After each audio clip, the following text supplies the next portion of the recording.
Shabu Shabu hot pot.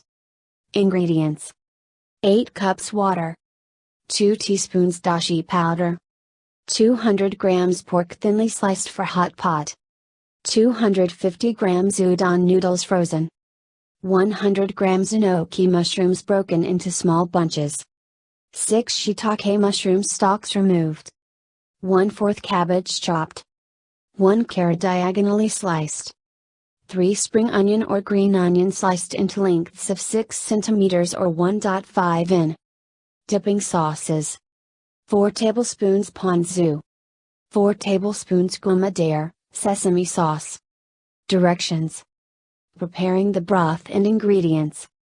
Fill a medium saucepan, nabe pot or electric fry pan with the water and dashi powder and to the boil on high heat. While the water is coming to a boil, prepare the vegetables for cooking. First, chop up the cabbage into around 3 cm by 3 cm, 1.5 inch, squares, then the tofu into 2 cm by 2 cm, 1 inch, squares. Slice the carrot diagonally and the spring onion into 6 cm, 2.5 inch, lengths. For the enoki mushrooms, remove the roots and separate into small bunches for eating. Remove the stalks from the shiitake mushrooms. Place everything on one plate and move next to the shabu shabu pot ready for cooking. Next, place your pork on another plate and pop that next to the vegetables.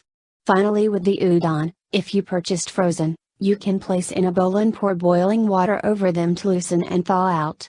Then drain and pop in a bowl, placing it alongside the meat and vegetables. Next, we get the dipping sauces ready.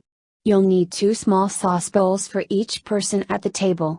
Fill one with ponzu, 2 tablespoons, and the other with sesame sauce, 2 tablespoons.